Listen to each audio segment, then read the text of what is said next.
All right, everyone. Welcome to another Wolfram Institute seminar. I am delighted to introduce Alejandra Ortiz today. I think we're going to be exploring a topic that has been mentioned a few times, but we never had the chance to have someone present a sort of mathematical implementation of these ideas. I'm talking about geometric algebra, and I think we are fans of geometric algebra around here. So I think, Dugan, Nick, and I have been talking about it for a while, and we're excited to have you, Alejandra. So please feel free to share your screen and go ahead. Thank you.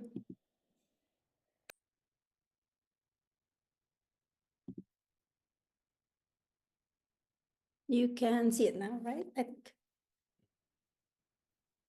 Yeah, perfect. Yep, all great. Yeah, perfect.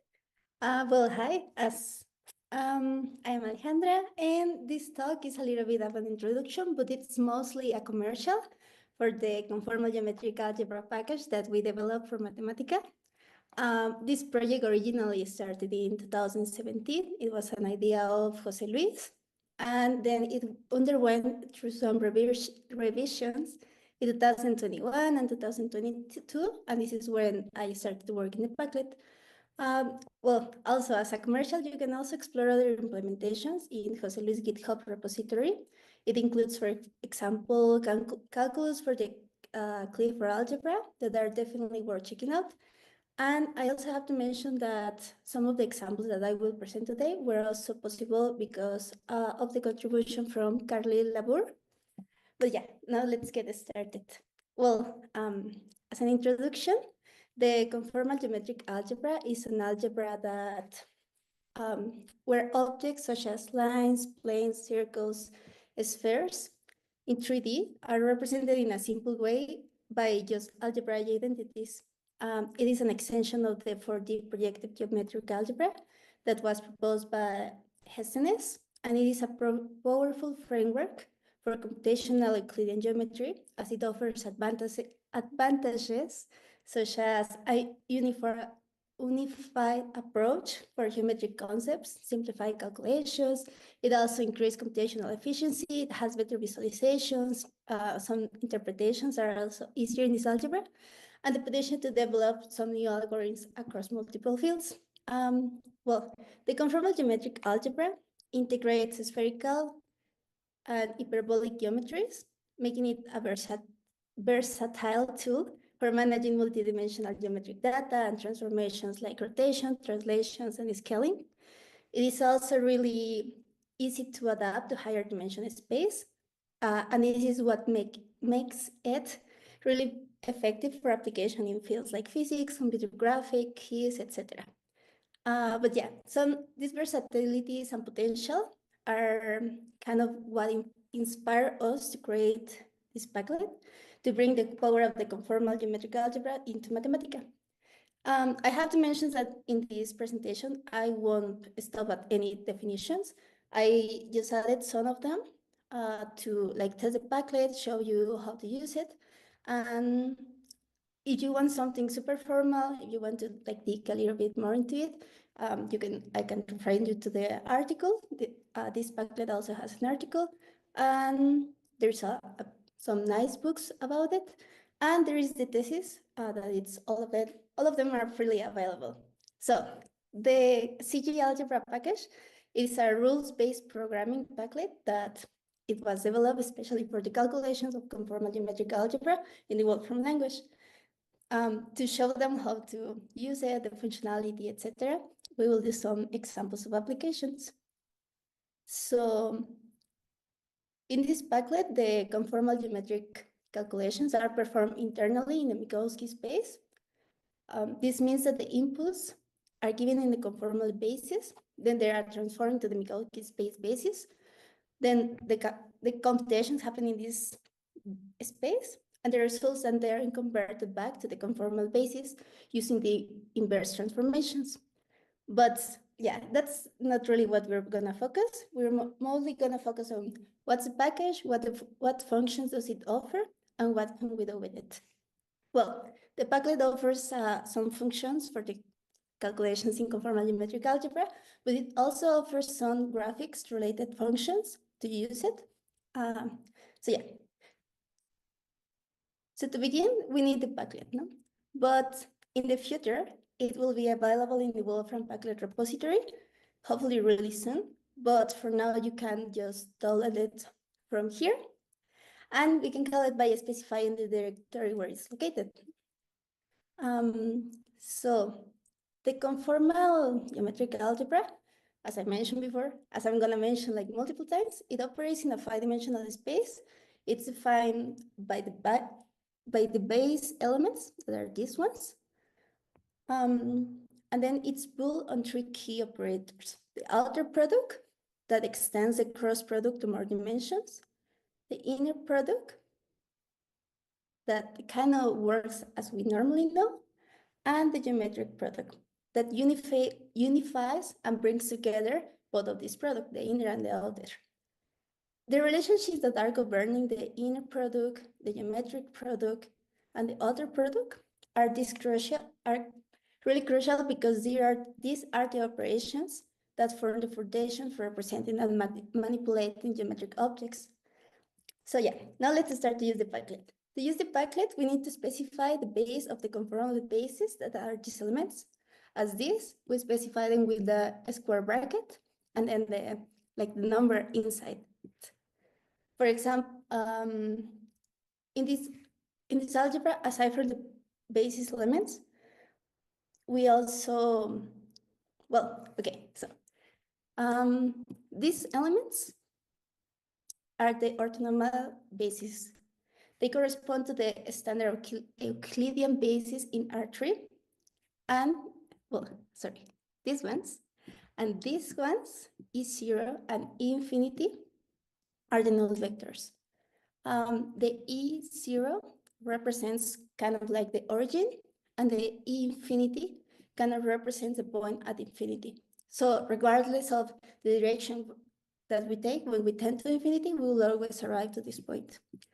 But yeah, and aside from the basis elements that are these ones, we also have the geometric product of these basis elements that are, for example, like E0 and E1 that we will declare like this, or E0, E3 infinity that we declare like this.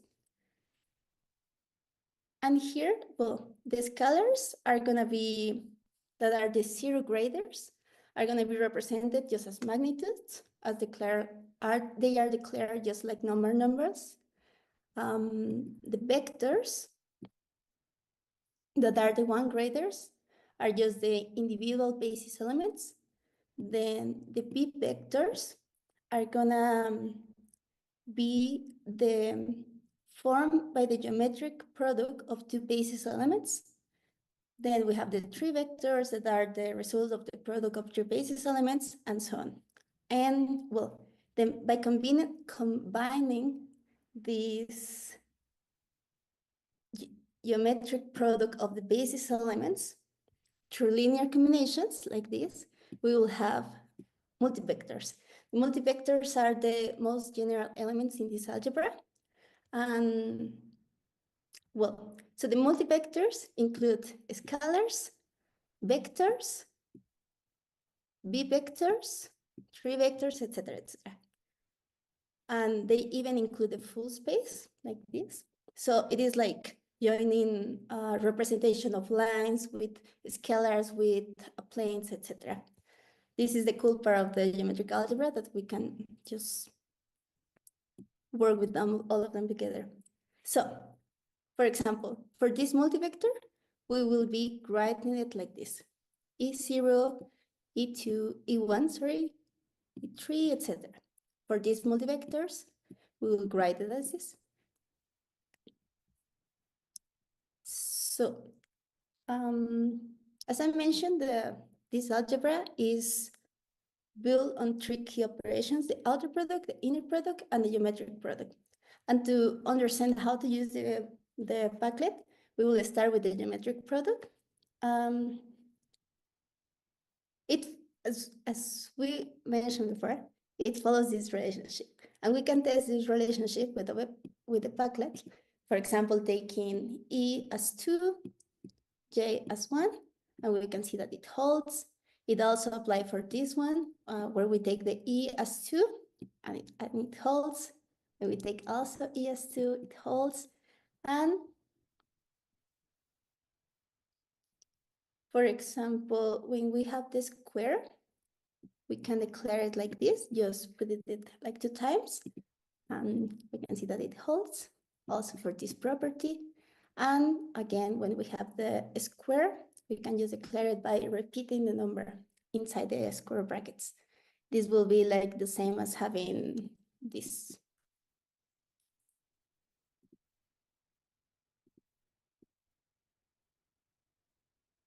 So yeah, and there's also, like, for example, the multiplication table, that it's already a function that it's implemented in the packet, and you can like see the different multiplication that you can do with the basis elements, as a kind of summarization way. But yeah, well, some of the properties of the geometric product is that it's associative and distributive, but in general it's not commutative. So for example, taking the multivectors A, B, and C, we will have this. So we can test this with our Packlet, and yeah, we can see how it's not commutative all the time, but it is associative. And for example, instead of declaring it with tuples, we can just declare directly like as this, IABC. And so that's one of the cool things of the Packlet, that you don't need to be worrying about doing the calculations slowly. You can just tell everything to the Packlet and he will do it. But yeah, and avoid this nesting thing.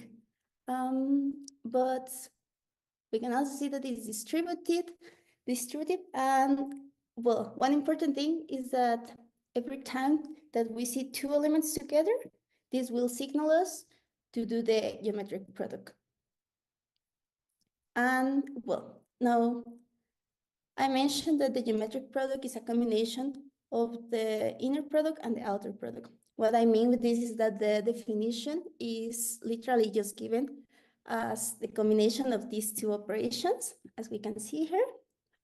We can see this, for example, with the fundamental equation of Clifford. That is that when we take a vector of degree 1 and a k vector, we'll have this property. So again, the dot means the signals inner product, the wedge signals the outer product.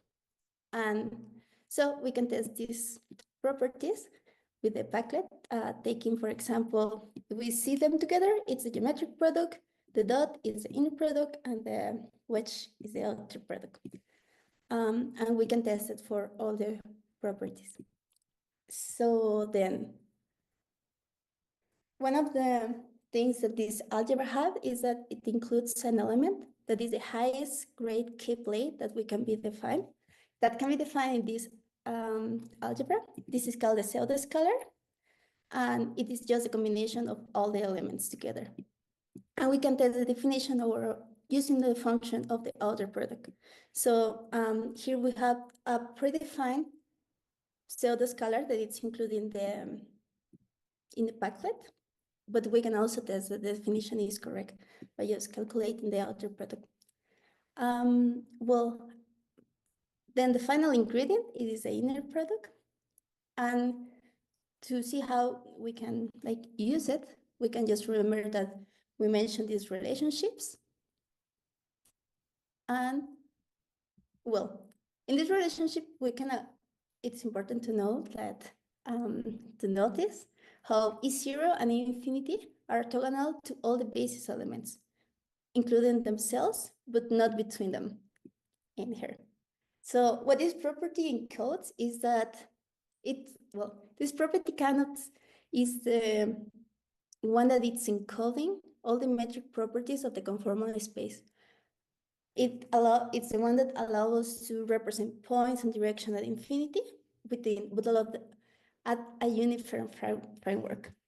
So we're just gonna consider two elements in this space, and the inner product will be defined on this. And we can verify this using the backlet, just defining the vectors and calculating the inner product, and we can see that it's exactly what we were expecting to be.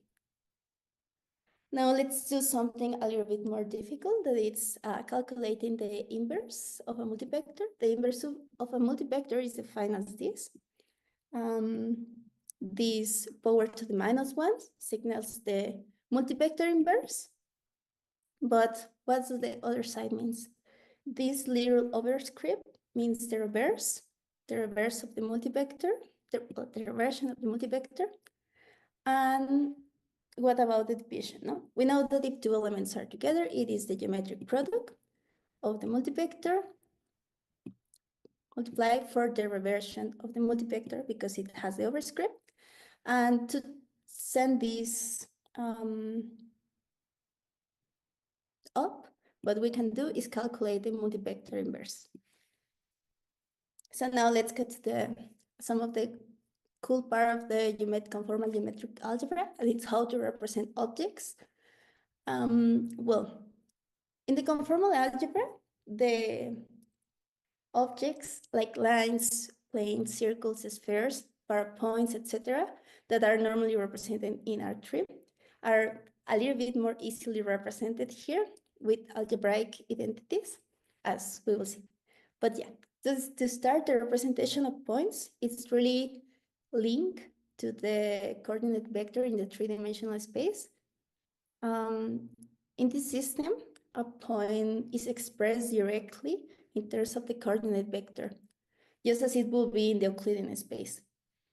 So this is the definition of a point.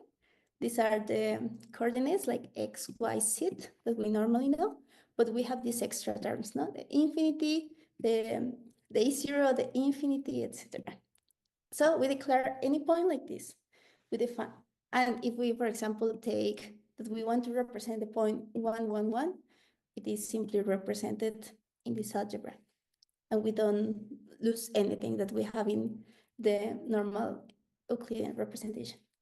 But yeah, in this algebra, a point has a norm 0 that we can also check with our backlet. Then the inner product between 2 points, we mentioned it's gonna be this. And we can test using the function magnitude that it's also implemented. So the distance between 2 points in this algebra is gonna be given by the inner product. Now let's go for more interesting things that, for example, a line that goes through 2 points is gonna be represented as the intersection of the 2 points and the E infinity, and the point on infinity. So we can define our points. And this last term, it's gonna like signal, it's a line that goes through 2 points all the way to infinity. So it is including the concept of at infinity. And yeah, and we can also visualize the line that goes through the 2 points with the backlet. And then, for example, for planes, we can represent a plane that goes through the 3 points, also as intersection of the 3 points and the infinity. So we can define our points, and we can calculate the equation.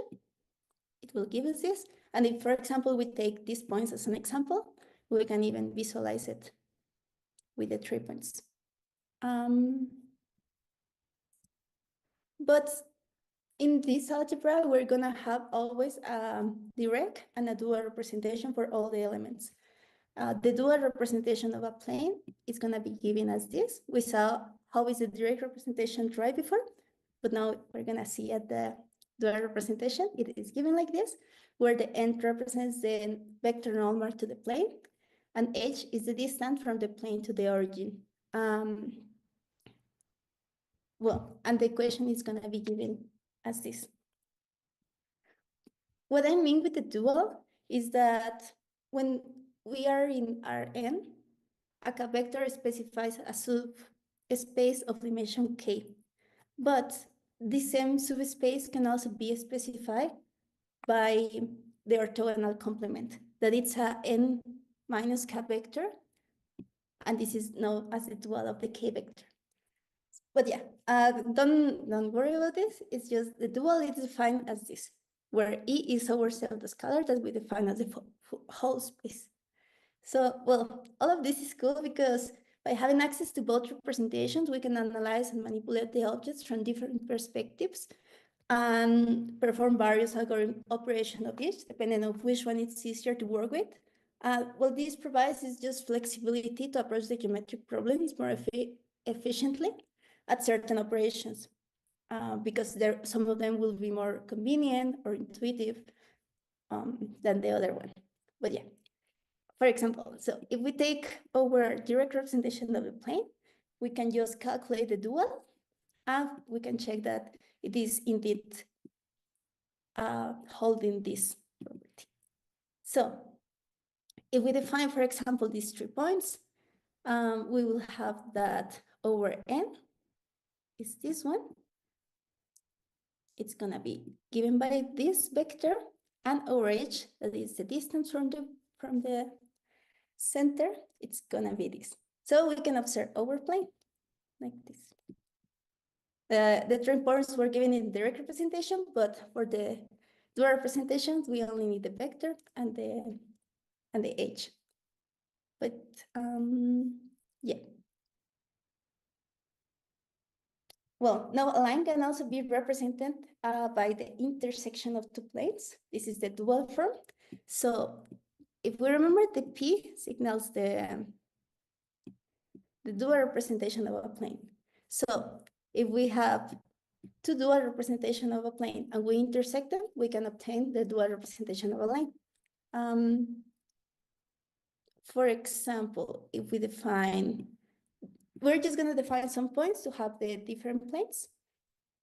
We have this for the plane 1, we have this for the plane 2, and then we can intersect them with the outer product. And with this, that it's going to be the equation, that it's the inner product, we can obtain the line that is the intersection of the 2 planes. I don't know, here. And this line also goes through infinity. So then we also have a dual representation of points. Because a point can be obtained as an intersection of 3 planes, like here. And for example, if we define this for the plane 1, this for the plane 2, and this for the plane 3, the dual representation will be given as this, and we can observe the point in red here. I don't know if it's, yeah. It gets a little bit more complicated, but sometimes it's easier to work with this representation.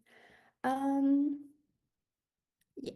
Now, for example, if we have 4 points, these 4 points can be represented in a sphere, just with the intersection of the 3 of them. So if we have 4 points, we can intersect them and obtain the direct representation of a sphere with this as the equation of any point inside it.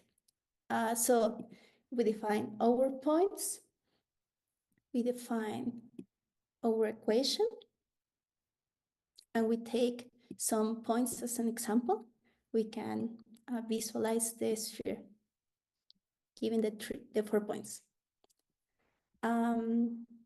Here, for example, it's interesting to see that if we set before to infinity, we will have exactly here, before to infinity, we will have exactly the representation of a plane. This gives us the interpretation that a plane can be seen as a sphere with an infinity radius.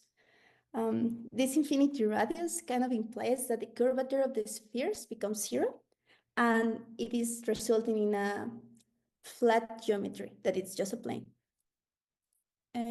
Question, if those 4 points are coplanar, does it degenerate to the equation of a plane? Yeah, It depends. Like sometimes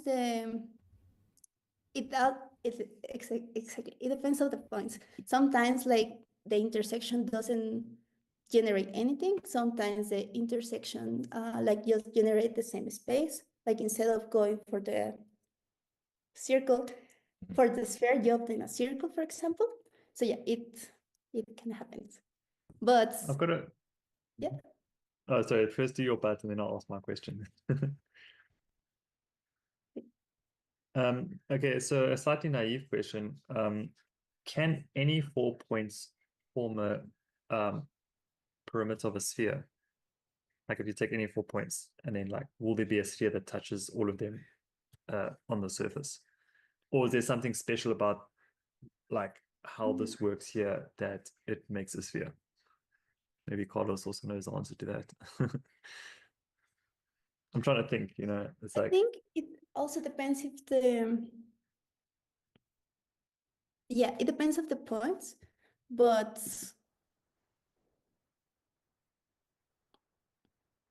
Can you repeat your question? so if you go scroll a little bit down, please, Alejandra, to the visualization, because that's what triggered me to think about it. So can any 4 points be connected to the outside of a sphere? Or is there something special about the way this is set up that it will form a sphere? Like as a... I'm trying to imagine it like, for example, like if you just take 4 random points, you can always 4 random points. draw a circle with them, right? A sphere, sorry. I think. Yeah, so 4 random points in a 3D coordinate system. Will there be a sphere that connects all of them to the outside of the sphere? Like, I don't know, it's a bit of an I'm thinking question. about it. Yeah. It seems to be the case. I mean, does the maths that you're doing here, that's kind of like what piqued my question. Does that imply that it will always work, or is there something special about the inputs of these 4 points in your equation that will make it work? I mean, it's certainly not the case always. I mean, you can think of counterexamples very easily, like 4 points in a line and things like that. But the question is whether... But that will be one of them going to infinity, right? Because then, like what Alejandra is saying, is if point 4 pushes it into a plane, it's kind of like then 4 lines in a circle. 4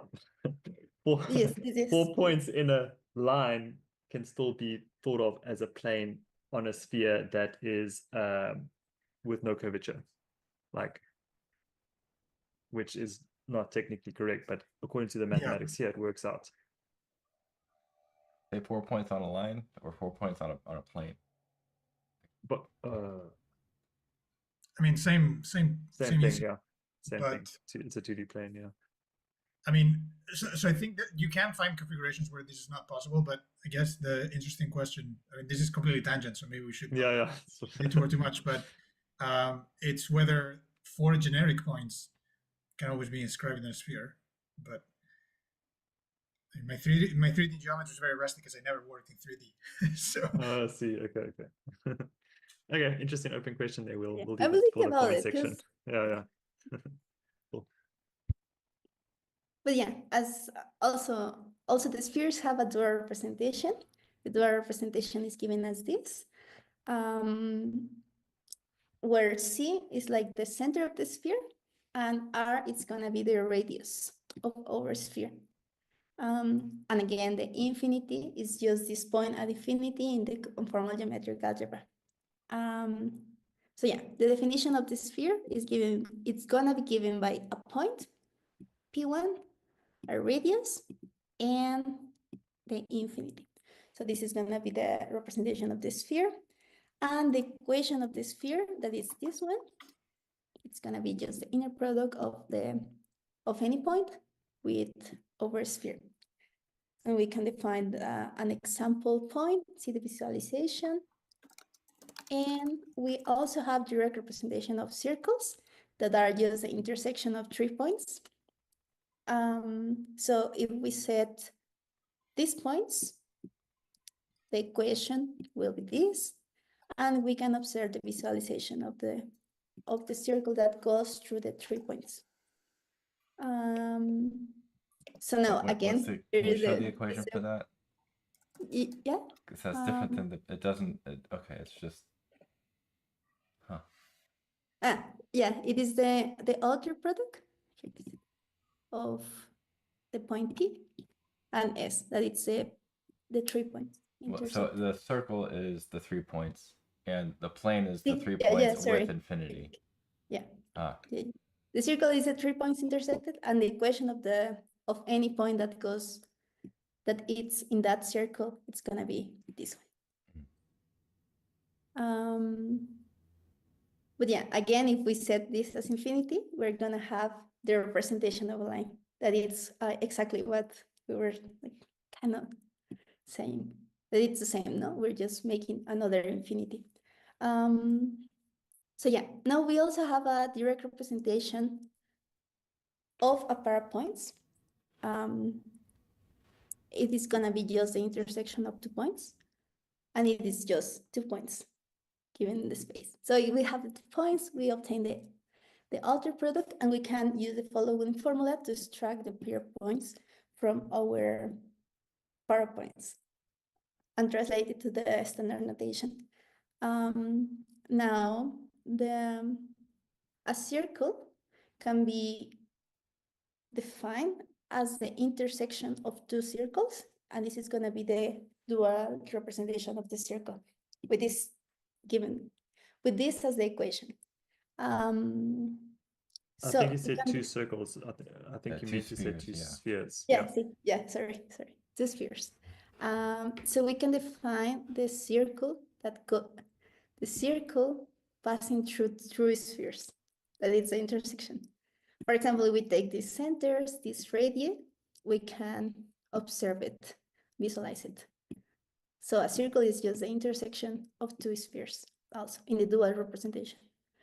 Another way to obtain a circle is the intersection of a sphere and a plane.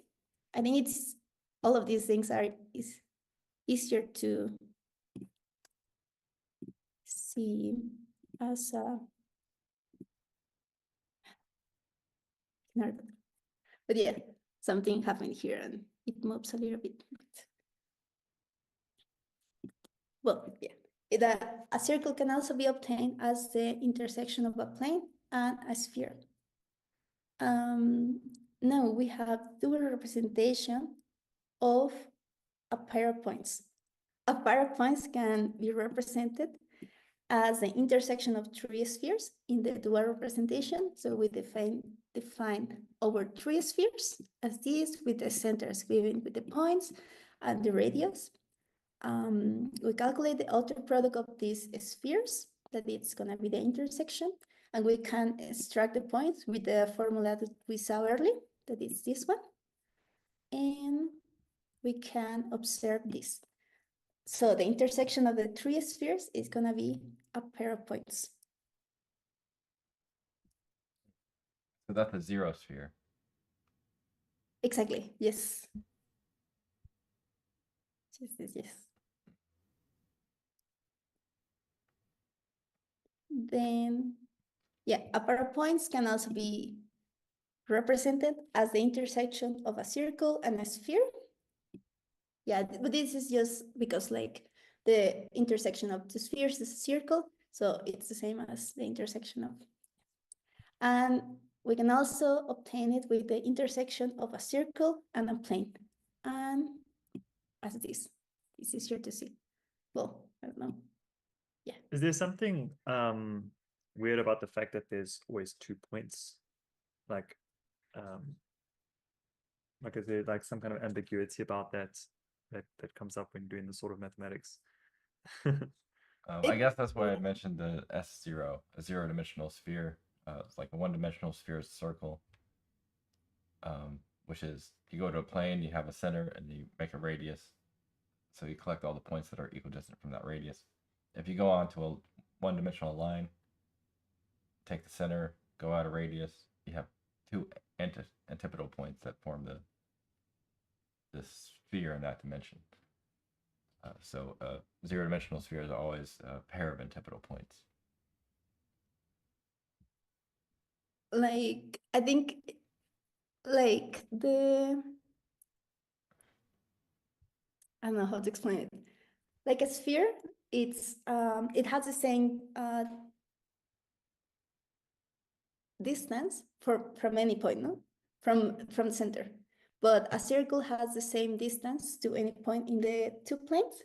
But that's why he mentioned like it's the zero-dimensional sphere. It is has the same distance to the 2 points. Kinda. I don't know. Maybe it's easier to. A zero-dimensional sphere just sounds kind of weird. Maybe, yeah, I don't know how you'd visualize that because it's in 0 dimensions, right? Yeah, but it's a cool concept though. I'll do some research. I'll do some of my own research on that. That's nice.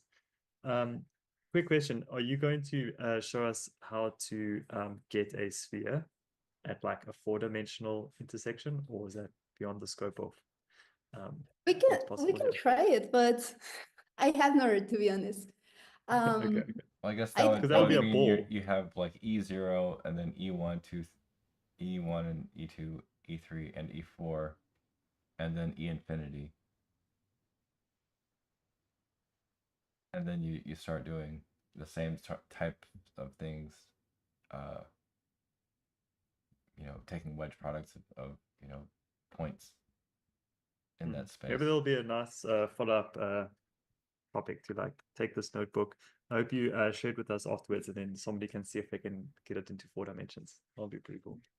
That's actually cool because if you go to the Jose Luis GitHub repository, they have an extra thing to extend the conformal geometric algebra, but to more dimensions. Here we are only working with the 3-dimensional, but it is totally possible to extend it to the more dimension, have the 4-dimensional, although it probably won't be able to visualize it because we're not gonna visualize 4-dimensionally. But yeah, it's a little bit related to the stuff that Nick was doing with the quantum geometry. Is that the right way to describe it? Yeah, geometric representations of quantum probabilities. Yeah. Anyway, okay. Thanks. Nice. Yeah. So I'm gonna go quickly through this because I want to arrive to the applications. So one of the advantages of this conformal model is that not only the representation of objects, it's sometimes easier. It's easier also to do transformations like inversion, translations, and rotations. For example, there is a function that it's involution included. It's kind of like here it said it easily.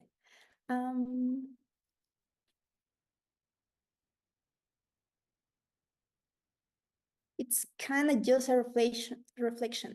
Then we also can do translations really easily. We compute the translation just in the sandwich product like this.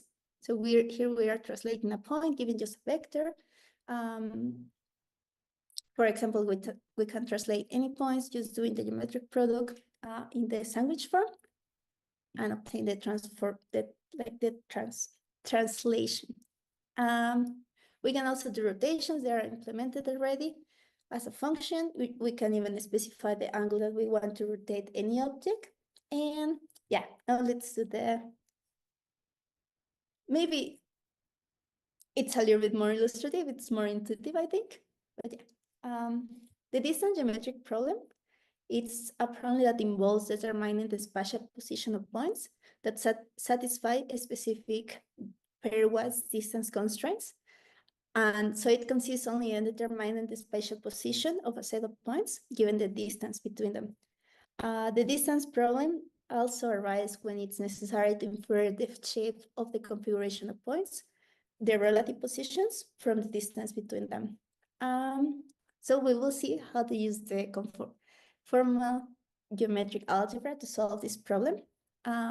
So given 3 fixed points, and the distance to the 4 point. The position of the 4 point can be determined as the intersection of the 3 spheres.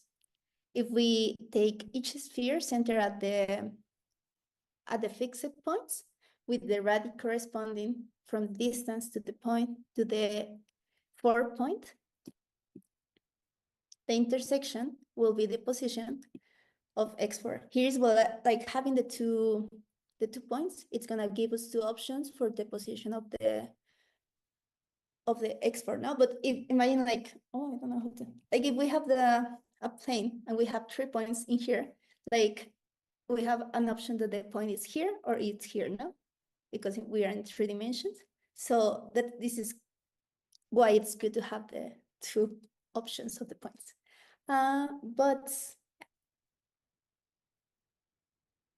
So to do this, we use a dual representation of the spheres.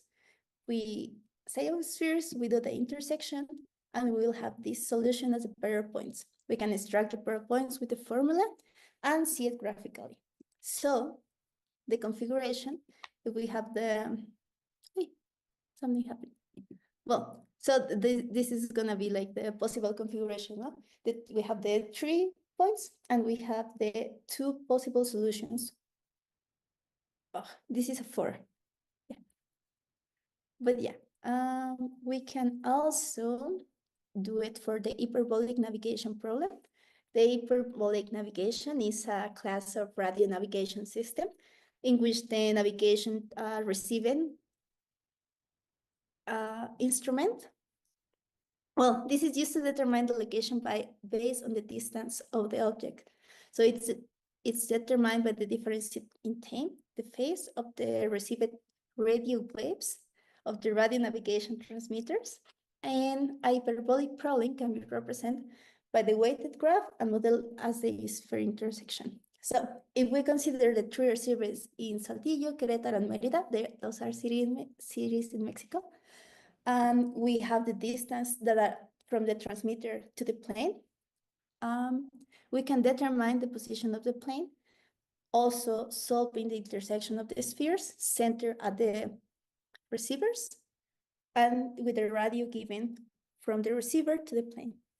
I think it's easier to see it like this. We have the positions of the receivers, we have the distance to the plane that we don't know where the plane is, and we just do the spheres that are centered in the receivers and have the radii given by the distances. I thought you were saying plane, but you meant plane. Oh yeah, right? I didn't show the plane. Yeah. Yeah, so for example, we can just manipulate in the distances. We can check the position of the plane. But here I have to mention, for not confusing you, that this is the plane representation, but in reality we're working with the 3-dimensional. So if you see like one distance is not moving, but it's like moving also in the height. Like I'm not showing the 3-dimensional representation of this one. No? Okay, I think I just solved my question earlier about the 4 points. Like those 4 points there, if the plane is in the sky, I don't think that will form a sphere. So there's, I'm pretty sure that answers my question from before. Oh.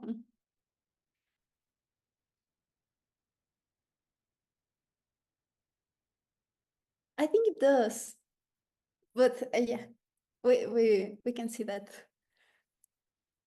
But I think it does form one.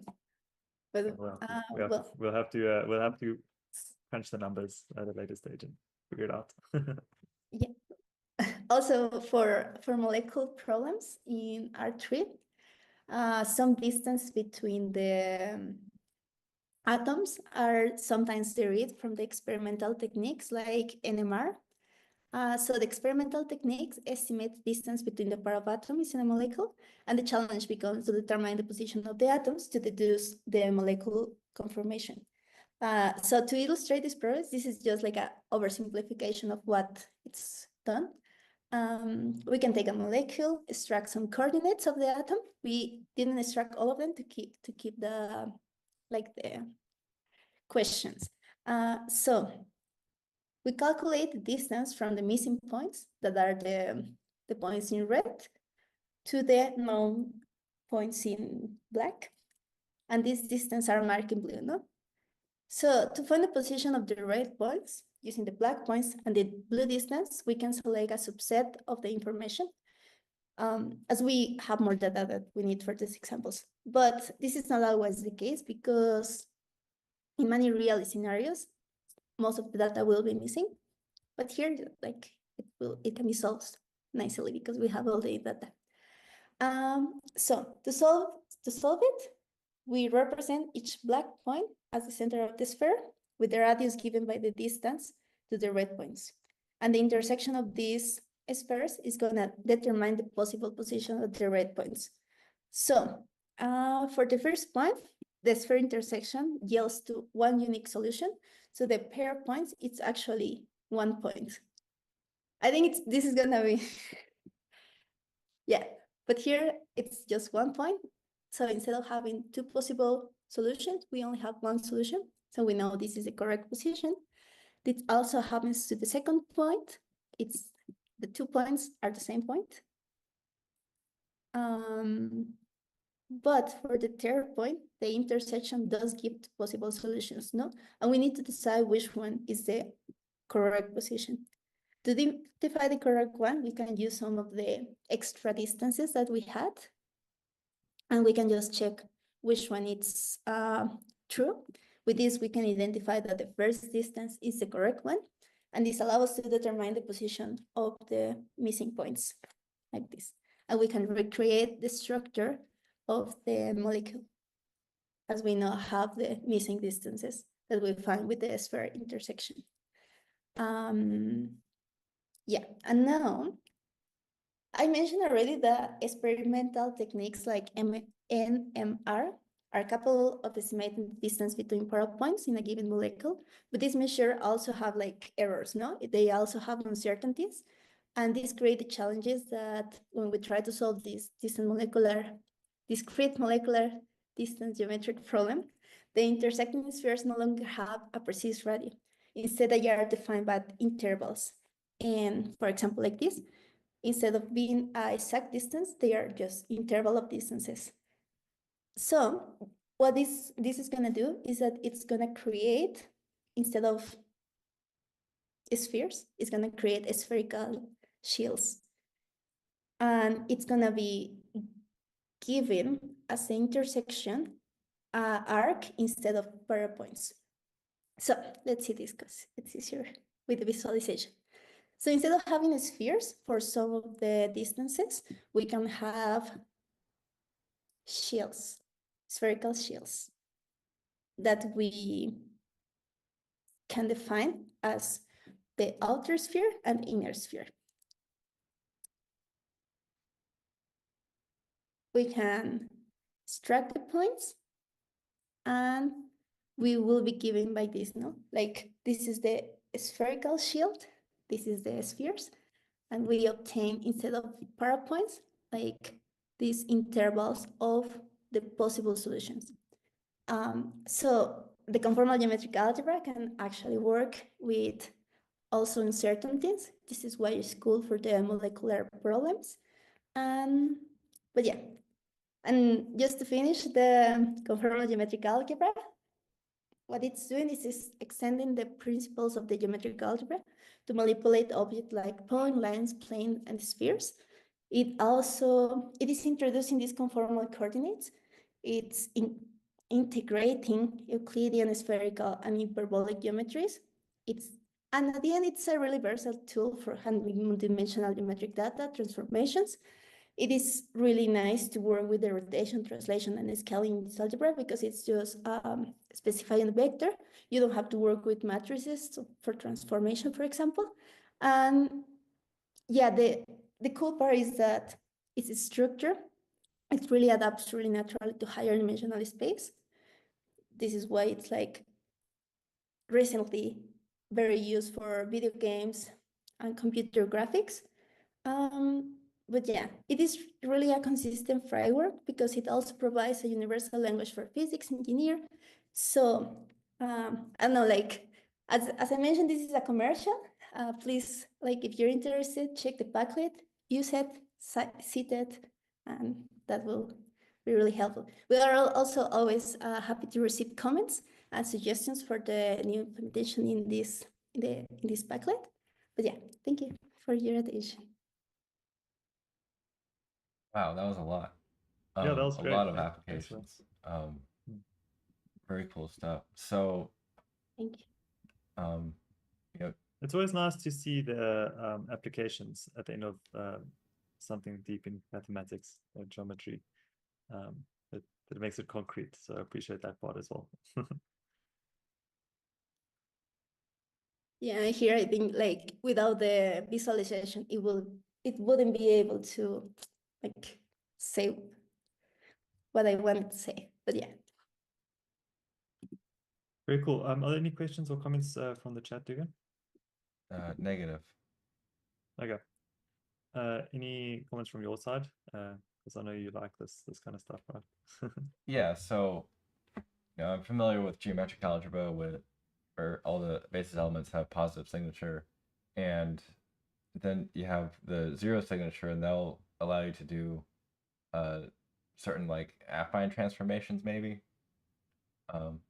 Right, and then adding the infinite one allows this conformal and all these plane calculations and intersection and stuff. Is that accurate? And there isn't a need to have more than one zero vector, E0. Actually, like, I also forgot to mention that, like, there is also, like, kind of like a switch inside the Padlet, but you can also always change the